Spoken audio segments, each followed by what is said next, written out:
আসসালামু আলাইকুম রহমতুল্লাহি ওবরকাতুহু। সম্মানিত দর্শক, সরকার কি ভয়ের মধ্যে আছে? প্রচণ্ড ভয়। অথবা সরকার কি ভয় পাচ্ছে কিনা কাজকর্ম করতে? অথবা সরকার ভয় পায়নি, কিন্তু পর্দার আড়াল থেকে সরকারকে কেউ ভয় দেখাচ্ছে, এবং এতে করে যে সরকারি কাজকর্মের যে গতি, সেই গতিগুলো নষ্ট হচ্ছে। এই বিষয়গুলো নিয়ে আলোচনা করব। প্রথমত, সরকারের যে গত ৬০ দিন, সেই ৬০ দিনের কর্মের যে ধারাবাহিকতা, সেই ধারাবাহিকতা আপনাদেরকে বলছি। যেমন ধরুন, আমাদের এই সরকার ক্ষমতা আসার পরপরই মারাত্মকভাবে সেই ডিজেল ক্রাইসিস গেল, বা জ্বালানি সংকট গেল। গেল বলতে আজকের এই দিন থেকে আমি দেখলাম যে একেবারে পেট্রোল পাম্পগুলোতে কোনো রকম ভিড় নেই, বরং অনেক পেট্রোল পাম্প বসে আছে। অন্য সময় তাদের যে ধরনের পেট্রোল বিক্রি হয়, সেই তুলনায় পেট্রোল বিক্রি বোধহয় কমে গেছে। আমি আজকে যেখান থেকে, যে পাম্প থেকে পেট্রোল নিলাম, সেখানে ইন জেনারেল সাধারণত সবসময় ২০-২৫টি গাড়ি সিরিয়ালে থাকে। আজকে দিয়ে দেখলাম ৪ থেকে ৫টি গাড়ি। এরপর মানে আমাকে দেখে, বা আমি পেট্রোল নিতে আসছি, সেখানে পেট্রোল পাম্পের যারা কর্মকর্তা তারা খুব খুশি, একদম ফুল ট্যাঙ্কি ভরে দিল। আমি আরও কয়েকজনের সাথে আলাপ করলাম, যেমন গতকাল একটা পত্রিকার সম্পাদক, সেখানে আমার একটা কাজ ছিল। সম্পাদক সাহেব বললেন যে তিনিও জাস্ট অনেক সন্দেহ নিয়ে, যে হয়তো 10 লিটার বেশি পাবেন না বা লাইনে থাকতে হবে, গিয়ে দেখেন একই অবস্থা আমার মতো গতকালকে। আচ্ছা, তো আমি আজকে ভিডিওটি করছি বৃহস্পতিবার রাতে, আমি বুধবার দিন কথা বলছি, এবং তার সেই পুরো গাড়ি সেই ওরা স্বেচ্ছায় ভরে দিল। তো রাতারাতি ওদিন 48 ঘন্টার মধ্যে বা 24 ঘন্টার মধ্যে একটা সমস্যা এইভাবে শূন্য হলো কী করে? তাহলে এতকাল যে সমস্যাটা ছিল কৃত্রিম, কে করেছিল এই কৃত্রিমের সমস্যা? সরকার। এমন হতে পারে যে সরকার এই প্রবলেমটা সৃষ্টি করে সারা দেশের মানুষের অ্যাটেনশন ওখানে রাখলো, আর এর মধ্যে কিছু গুরুত্বপূর্ণ কাজ তারা করে নিল, যেটা আমরা কখনো জানতে পারবো না। যেমন ধরুন, আজকের দিনে, বৃহস্পতিবার আজকের দিনে আমেরিকার সঙ্গে একটা চুক্তি হলো প্রায় 40,000 কোটি টাকা। এখন মানে 3.5 বিলিয়নের হিসাব করলে 37,000 কোটি টাকা আসে, কিন্তু আলটিমেটলি এটা যখন পরিপূর্ণভাবে পরিশোধ করতে হবে, ডলারের মূল্য বেড়ে যাবে, তখন সেই সুবাদে এই প্রকল্পের মূল্য মোর দ্যান 40,000 কোটি টাকা দাঁড়াবে। এরকম একটা চুক্তি স্বাক্ষর হলো আমাদের এই বাংলাদেশে। আমরা একটা কেউ টু শব্দ করলাম না, আমরা জ্বালানি তেল নিয়ে ভীষণ রকম ব্যস্ত থাকলাম। হতে পারে এরকম আরও অনেক কিছু, উই ডোন্ট নো, যদি সরকার এটা করে থাকে। এর কারণ হলো যে পুরো সময়টাতে আমাদের 18 কোটি মানুষ আমরা এই তেল ছাড়া, মোবিল ছাড়া, এগুলো ছাড়া কোনো কিছু ভাবিনি। আমরা শুধু এগুলো নিয়ে ব্যস্ত ছিলাম। বড় বড় মানুষ, তারাও দেখা গেল যে এক পিপে সেই ডিজেল বা এক বালতি পেট্রোল বা অকটেনের জন্য ভিখারির মতো ঘুরছে। বিভিন্ন লোককে টেলিফোন করে তারা এই সমস্ত কাজকর্ম করেছে। এর মধ্যে যে তার শরীরে ক্যান্সার আছে, তার যে ডায়াবেটিসের ইনসুলিন নিতে হবে, কিংবা তার যে কেমোথেরাপি নিতে হবে, এই জিনিসটাও ভুলে গেছে মানুষ। তেল নিতে হবে, গাড়ি ভরা তেল, তারপরে তার আরও তেল নিতে হবে, এভাবে মানুষ ছুটেছে। তো যখন এরকম একটা সমস্যার সৃষ্টি হয়, কৃত্রিম সংকট, এর পেছনে বড় একটা গলদ থাকে। হতে পারে সেটা। দ্বিতীয় যে বিষয়টি, সেটা হলো যে মুনাফাখোর, একেবারে সিম্পল মুনাফাখোর। আমাদের দেশের পেট্রোলের কনজিউম কত? যদি 20 টাকা করে পার লিটারে এই সময়টাতে কেউ জমিয়ে থাকে, এবং এই গত 1.5 মাসে কত লক্ষ নয়, কত কোটি লিটার তেল বিভিন্ন মানুষের হাতে গিয়েছে, এবং এই সুযোগে 20 টাকা করে তারা লাভ করে ছেড়ে দিয়েছে। কেউ 20 টাকা, কেউ 100 টাকা, কেউ 50 টাকা। তাহলে আপনি হিসাব করুন যে প্রতিদিন আমাদের কনজিউম কত কোটি লিটার। কত কোটি লিটার, আমি লিটারে আসছি। তো সেখানে যদি প্রতিদিন এরকম হয়, গিয়ে দেখুন যে এই ফুয়েলের এই ব্যবসা করে 20 থেকে 25 হাজার কোটি টাকা হয়তো অনেকে মেরে দিয়েছে, একটা সিন্ডিকেটে কাজ করেছে। পেট্রোল পাম্প ওনার যারা আছে তাদের মধ্যে কেউ কেউ এই কাজ করেছে, যে সারা বছর আমি যে কমিশন পাই, 1 লিটার পেট্রোল বিক্রি করলে আমি 2 টাকা বা 1 টাকা কমিশন পাই। তো সেখানে আমি 1 লিটারে যদি আমি 20 টাকা সেভ করতে পারি, আমি 5 বছরের সেই লাভ এই শুধুমাত্র যাকে বলা কৃত্রিম সংকট সৃষ্টি করে করতে পারি। এটা যে হয়নি আপনি বলতে পারেন না। এর সঙ্গে বিদেশি চক্রান্ত থাকতে পারে, অথবা মিসম্যানেজমেন্ট, অনেক কিছু থাকতে পারে। কিন্তু হোয়াট এভার মেবি, বাস্তবতা হলো যে আমরা ভয় পেয়ে গিয়েছিলাম। হয়তো সরকার ভয় পেয়েছিল, অথবা সরকার আমাদেরকে ভয় দেখিয়েছিল, ইত্যাদি ইত্যাদি, অথবা সরকারকে কেউ ভয় দেখিয়েছিল। ভয় এমন একটা বিষয়, ভয় মানুষের বিবেককে নষ্ট করে দেয়। ভয় মানুষের চিন্তার শক্তিকে স্তব্ধ করে দেয়, এবং মানুষের যত আভিজাত্য রয়েছে, মানবিকতার আভিজাত্য রয়েছে, সব আভিজাত্য মানুষ ভুলে যায়। বয়স্ক মানুষ জীবনে যে কখনো কাঁদেননি, সম্মানিত মানুষ, তিনি ভয়ে কান্না শুরু করলেন। যে মানুষ সুস্থ সবল দেহের অধিকারী, মুহূর্তের ভিতরে ভয়ের কারণে তার ডায়রিয়া শুরু হয়ে যাবে, কাপড় চোপড় নষ্ট হয়ে যাবে। অনেক বড় বড় মানুষ দেখা যাচ্ছে যে 1 সপ্তাহ মানে কোষ্ঠকাঠিন্যে ভুগছে। আপনি তাকে ভয় দেখান, ভয় দেখার সঙ্গে সঙ্গে দেখবেন যে ডায়রিয়া হয়ে গেছে এবং কাপড় চোপড় নষ্ট করে পুরো রক্ত আমাশা করে ফেলেছে। এই হলো ভয়। মানুষের ভিতরে যখন ভয় থাকে, সে কোনো কাজ করতে পারে না, কথা বলতে পারে না, তার সব কিছু এলোমেলো হয়ে যায়। এই জন্য ব্যবসা করতে মানুষের হাতে যেই ইনস্ট্রুমেন্টগুলো রয়েছে, যা দিয়ে খুব দ্রুত টাকা উপার্জন করা যায়, সেটার 1 নম্বর হাতিয়ার হলো ভয় দেখানো। সব জায়গাতে, সারা দুনিয়াতে, এই যে যুদ্ধ বলেন, যা কিছু বলেন, এই যে ভয় দেখিয়ে মানুষের অর্থ লোপাট করা। এই যে এখন যে আমেরিকাতে যুদ্ধ হচ্ছে, আমেরিকা ইরান যুদ্ধ হচ্ছে, ইউক্রেনে যুদ্ধ হচ্ছে, দেখবেন 2-3টে রাষ্ট্র ভয় দেখিয়ে এই সমস্ত পৃথিবী থেকে অর্থ তারা তুলে নিয়ে যাচ্ছে। তো সেই ক্ষেত্রে বর্তমান যে সরকার, নতুন সরকার, তাদেরকে যদি নির্ভীক থাকতে হয়, তাহলে কতগুলো কাজ তাদেরকে করতে হবে। কিন্তু কোনো কারণে যদি তারা ভয় পেয়ে যায়, বা তাদেরকে কেউ ভয় দেখানোর সুযোগ পায়, তাহলে আর যাই হোক না কেন এই সরকার সাস্টেইন করবে না। কোনো অবস্থাতেই এই সরকার টিকবে না যদি তারা ভয় পেয়ে যায়। 2 নম্বর হলো যে তাকে যদি কেউ ভয় দেখানোর সাহস পায়, সুযোগ পায়, তাহলে এই সরকারের যারা কর্তা ব্যক্তি কখনো তারা সম্মানও পাবেন না, মর্যাদাও পাবেন না, স্থির হয়ে দাঁড়াতে পারবেন না। যেখানে যাবেন তারা অপমানিত হবেন, লাঞ্ছিত হবেন, লোকজন তাদেরকে নিয়ে ট্রল করবে। এবং যেভাবে ধরুন একটা বাঘ, তার দাঁত নেই, তার নখ নেই, এবং সে তার থাবায় অতটা জোর নেই।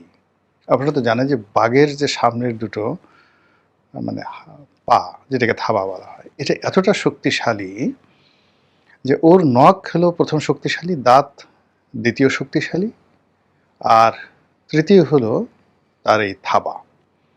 সে থাবা দিয়ে যদি আপনাকে একটা থাপ্পড় মারে, মুহূর্তের মধ্যে আপনি মরে যাবেন, 1 সেকেন্ডের মধ্যে আপনি মরে যাবেন, আপনি বাঁচবেন না। তো সেই থাবা, তো দেখা গেল বাঘের দাঁত এবং নখ নেই, কিন্তু থাবার জোর আছে, সেটা আপনার জন্য ডেঞ্জারাস, ভীষণ রকম ডেঞ্জারাস। তো এরকম একটা বাঘ আপনার কাছে এনে দিল, সেই বাপুরাম সাপুড়ের মতো, যে বাপুরাম সাপুড়ে, কোথায় যাস বাপুরে, আই বাবা রেখে যা 2টো সাপ রেখে যা, আই বাবা দেখে যা 2টো সাপ রেখে যা। যে সাপের চোখ নাই, নাক নাই, কান নাই, কিছুই নাই, মানে কেউ ফোসফাস কিচ্ছু করে না, আমি ইচ্ছা মতো তাকে মারতেছি। একটা সরকার যদি এরকম ভয় পেয়ে যায়, তাহলে সেরকম সে নখ, দাঁত এবং থাবাবিহীন একটা রয়্যাল বেঙ্গল টাইগারে পরিণত হয়। আর মানুষ ইচ্ছা মতো তার বিভিন্ন, সে কেউ লেজ ধরে টান দিল, কেউ তার অন্ডকোষ ধরে টান দিল, কেউ তার লজ্জাস্থান ধরে টান দিল, কেউ তার সেই পশ্চাৎ দেশের মধ্যে কাঁচামরিচ ঢুকিয়ে দিল, বা করে বাবা গো, ওরে মা গো বলে চিৎকার শুরু করলো। এবং এটা দেখে পাবলিক, একটা সার্কাসের বাঘ এরকম বাঘ কাঁদতেছে, হ্যাঁ, মানুষ খুব খুশি হবে। সেভাবে সাম্রাজ্যবাদের শক্তি তারা সবসময় করে কি, দুর্বল এবং অনুগত সরকার চায়, যারা সারাক্ষণ ভিতর সন্ত্রস্ত থাকবে, এর পা ধরবে, ওর পা ধরবে, সারাক্ষণ অপমানিত হবে, লজ্জিত হবে, লাঞ্ছিত হবে, কিন্তু ক্ষমতা ছাড়বে না। আর এই কাজটি কেবলমাত্র করা সম্ভব ভয় দেখিয়ে। দ্বিতীয়ত হলো যে এই যে আগে বললাম যে ভয় দেখানোর ফলে মানুষের ব্যক্তিত্ব নষ্ট হয়ে যায়, বুদ্ধি নাশ হয়, তার ভিতরে যে শাখসিয়ত রয়েছে সেটা নষ্ট হয়ে যায়, মেরুদণ্ড বলতে যা আছে সেটাও নষ্ট হয়ে যায়। ফলে কি হলো, এ সমস্ত মানুষের প্রতি মানুষের কোনো শ্রদ্ধাবোধ থাকে না।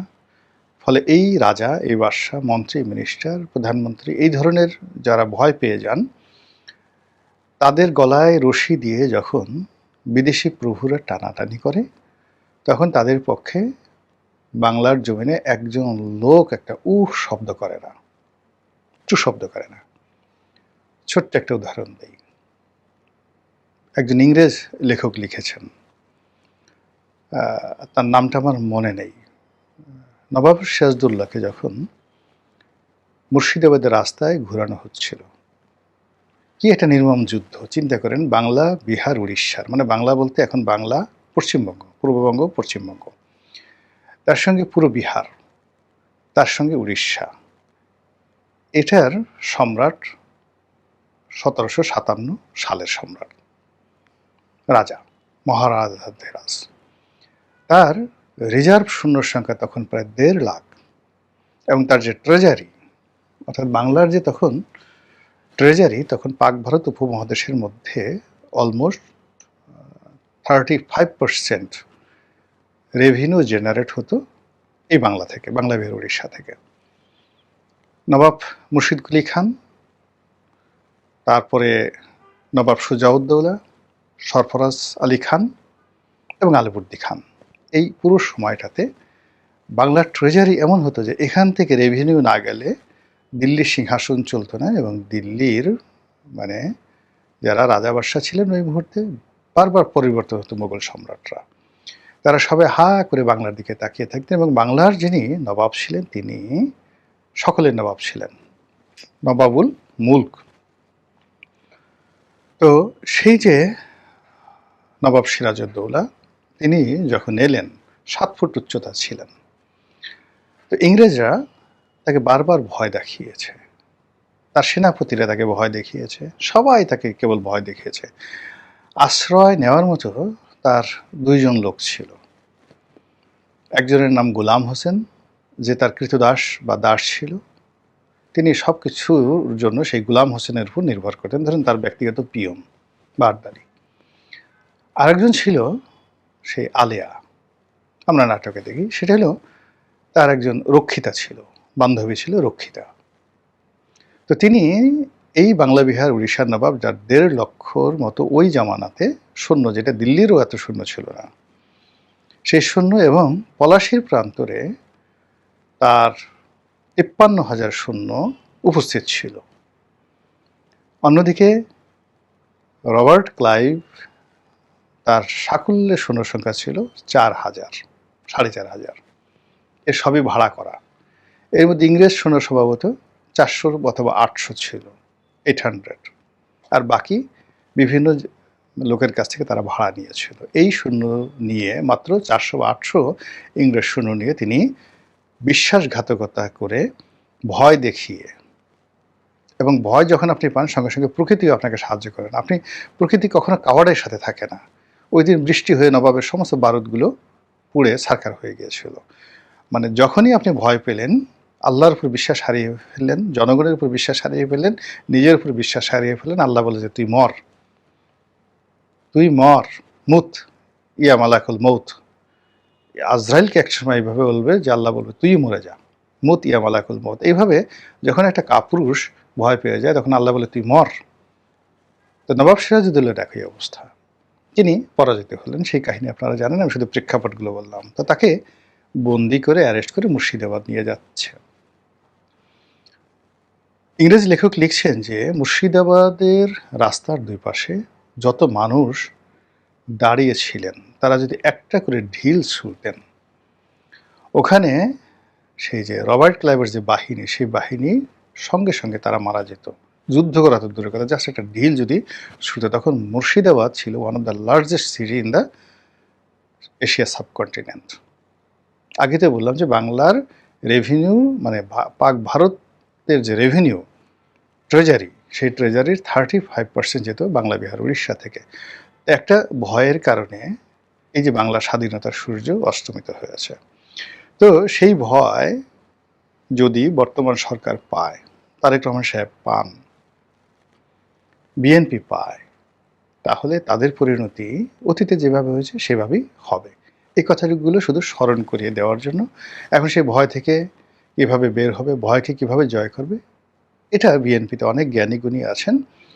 তারা জানেন শুধুমাত্র এই যে আলোচনাগুলো, যেগুলো কেউ হয়তো করবে না, সেই আলোচনাগুলো করছে। এখন তারা কি ভয় পেয়েছে বা ভয় পেল কিনা, এটা যে কেবলমাত্র একটা প্রিকশন, নট লাইক দ্যাট, এটার কিছু সিমটম আমরা দেখতে পাচ্ছি। প্রথমত হলো, সরকার সিদ্ধান্ত নিতে পারছেন না। তারা কি রাষ্ট্রপতি শাহাবুদ্দিন চুপ্পুকে রাখবেন, নতুন রাষ্ট্রপতি দলীয় নিয়োগ করবেন, নাকি ডক্টর মোহাম্মদ ইউনূসকে নিয়োগ করবেন? এটা একটা প্রথম ভয়। দ্বিতীয় ভয়, তারা কি জুলাই সনদ যেভাবে কথাবার্তা হয়েছিল স্বাক্ষর করবেন, নাকি ডিলে করবেন? তারা হাও বলতে পারছেন না, নাও বলতে পারছেন না। তারা কি জামাতের সঙ্গে ঠিক বিরোধী দলদের সঙ্গে যেভাবে আচরণ করে ওইভাবে করবে, নাকি জামাতকে তোয়াজ তদবির করে একটা জাতীয় সরকারের মতন করে তারা হাত বুলিয়ে একটা সময় পার করবেন? সিদ্ধান্ত নিতে পারছেন না। তারা কি ভারতের বন্ধু হবেন, না চীনের বন্ধু হবেন, নাকি শেখ হাসিনার মতো দুই পক্ষ কি একত্রে রাখার চেষ্টা করবেন? সিদ্ধান্ত নিতে পারছেন না। তাদের জন্য সবচেয়ে এই মুহূর্তে দরকার ছিল সাহসী হওয়া মার্কিন যুক্তরাষ্ট্রের চুক্তির বিষয়ে। এই একটা চুক্তি তাদেরকে মোটামুটি আগামীতে নাকে দড়ি দিয়ে ঘোরানোর মতো, মানে এই চুক্তিটা বাস্তবায়ন তারা করেছে, এবং এই চুক্তিটি ডক্টর মোহাম্মদ ইউনূস 9 তারিখে স্বাক্ষর করেছে, এবং তারা বলেছে যে এই চুক্তি স্বাক্ষরের বিষয়ে তারা বড় দুটো দলের সঙ্গে, জামাত এবং বিএনপির সঙ্গে আলোচনা করেছে। যেহেতু জামাত বিরোধী দল, সেখানে কোনো সমস্যা নাই, কিন্তু সরকারি দল হিসেবে বিএনপি এটা বাস্তবায়ন করেছে, এবং তাদেরকে এই চুক্তির দায় দায়িত্ব 100% নিতে হবে। ফলে যেভাবে টিপু সুলতানের সঙ্গে যে মহীশূরের যুদ্ধ হলো, সেই যুদ্ধের পরে হায়দরাবাদের যে নিজাম, তিনি যেভাবে টিপু সুলতানের সাথে বিশ্বাসঘাতকতা করে ইংরেজদের সঙ্গে দাসত্বের চুক্তিতে আবদ্ধ হয়েছিলেন, যেভাবে কাশ্মীরের রাজা ভারতের কাছে কাশ্মীর তুলে দিয়েছিলেন, যেভাবে সিকিমের সেই লেন্দুপ দর্জি তার স্বাধীনতা বিসর্জন দিয়ে সিকিমকে ভারতের হাতে তুলে দিয়েছিলেন, এই কারণে তারা যেভাবে ট্রেটার হিসেবে মানুষের কাছে নিন্দিত, একইভাবে এই আমেরিকার এই চুক্তিটি করা এবং এটা বাস্তবায়নের জন্য আগামীর ইতিহাস বিএনপিকে দায়ী করবে এবং ডক্টর মোহাম্মদ ইউনূসকে দায়ী করবে। এই অপবাদ তারা কোনোদিন ঘটাতে, মানে এখান থেকে বের হতে পারবে না। এক বঙ্গবন্ধু শান্তি চুক্তি করেছিল 25 বছরের ভারতের সাথে, এটার দায় এখন পর্যন্ত আওয়ামী লীগকে বহন করতে হচ্ছে, অথচ শান্তি চুক্তি দ্বারা বাংলাদেশের কি ক্ষতি হয়েছে এখন পর্যন্ত কেউ বের করতে পারেননি। অথচ এই চুক্তির বদনামের কারণে শেখ হাসিনা যতবার ক্ষমতায় ছিলেন বলছে এটা ভারতের সেবাদাসী, ভারতের দাসী। কাজেই অতীতের যে চুক্তিগুলো সরকার করেছে সেই সকল চুক্তিকে যদি আপনি একত্র করেন, তারপরে এগুলোকে যে হাজার হাজার গুণ মানে বড় করেন, এবং এগুলোর সঙ্গে পৃথিবীর যত মন্দ জিনিস একত্র করেন, সেগুলো একত্র করলে আমেরিকার সাথে আমাদের যে চুক্তিটা হয়েছে এই শেখ হাসিনার পতনের পর এবং তারেক জিয়া ক্ষমতায় আসার কয়েকদিন আগে, মানে সেই নির্বাচন হলো যে ফেব্রুয়ারি মাসে, তার 3 দিন আগে 9 ফেব্রুয়ারিতে, এটা বাংলাদেশের ইতিহাসে সেই একটা পলাশীতে যেদিন বাংলাদেশ স্বাধীনতার সূর্য অস্তমিত হয়েছিল, ঠিক ওই দিনটি 9 ফেব্রুয়ারি 2026, এটি একটি কলঙ্কিত অধ্যায়। এটা নিয়ে বিএনপি লোকজন কথা বলছে না, টু শব্দ করছে না, কোনো মন্তব্যই করছে না। আমরা যারা কথাবার্তা বলছি আমাদেরকে বোঝাচ্ছে না। সরকারের উচিত হলো যে আমরা ভুল বলছি, স্টপ, এটা আমাদের দেশের কল্যাণকর, এটা আমরা করবই, অথবা এই জিনিসটি ঠিক হয়নি, আমরা নতুন সরকারের সামনে এটা পারবো না। এবং সরকার যদি এটা অ্যাভয়েড করতে চায়, আমেরিকার বাপের সাধ্য নাই, ডোনাল্ড ট্রাম্পের বাপের সাধ্য নাই এই চুক্তি বাস্তবায়ন করতে আমাদেরকে বাধ্য করে। এখন সে যে চাপের মধ্যে আছে, সেই চাপ মোকাবেলার শক্তি তার নেই। ফলে সরকার এই সুযোগটা গ্রহণ করতে পারছে না ভয়ে। যেভাবে সেই ব্রেন্ট ক্রিস্টেনসেন, এখন রাষ্ট্রদূত, বিশাল লম্বা একজন মানুষ, পায়ের উপর পা তুলে আমাদের মন্ত্রী মিনিস্টারদের সামনে যেভাবে বসছেন, তার সামনে অন্যান্য মানুষ ঠিকমতো মশা মাছির মতো মনে হচ্ছে। এটা ভয়ের কারণে হয়। এই যে আমরা কাছুমাচু করছি আমেরিকার পেছনে, আমেরিকার সামনে, এটা আমাদেরকে আগামীতে এগুতে দেবে না। আশা করি সরকারের কর্তা ব্যক্তি যারা আছেন বিষয়টি বিবেচনা করবেন, দেখবেন। আমরা সাধারণ আমজনতা, বান্দা, আল্লাহর বান্দা, আমরা কিছু চাই না। আমরা সামর্থ্য অনুযায়ী দুটো ডাল ভাত খেতে চাই, বাজারে গিয়ে একটু কিনতে চাই, স্বাভাবিক মৃত্যুর গ্যারান্টি চাই, এই এতটুকুই। চুরি ডাকাতি রাহাজানি থেকে বাঁচতে চাই একজন নাগরিক হিসাবে। আমাদের যা আছে ট্যাক্স টুক্স নেন, আমাদের একটু বাঁচতে দেন। মন্ত্রী এমপি কিচ্ছু হতে চাই না, শুধু বাঁচতে দেন। তারপরও এই জায়গা থেকে এই কথাগুলো বলছি দায়িত্ব থেকে, কর্তব্য থেকে, এবং এগুলো বলা দরকার। আল্লাহ যে আমাকে হিকমা দিয়েছেন, জ্ঞান দিয়েছেন, তার শুকরিয়া আদায় করার জন্য কথাগুলো বলছি। আদারওয়াইজ এই সমাজে সুন্দরভাবে চোখ বুজে আরামে বসবাস করার মতো আল্লাহ রাব্বুল আলামিন সকল নিয়ামতই আমাকে অন্তত দিয়েছেন। তারপরে বলছি, আল্লাহ আমাদের সবাইকে হেদায়েত দান করুন, হেফাজত করুন। আসসালামু আলাইকুম ওয়া রাহমাতুল্লাহি ওয়া বারাকাতুহু।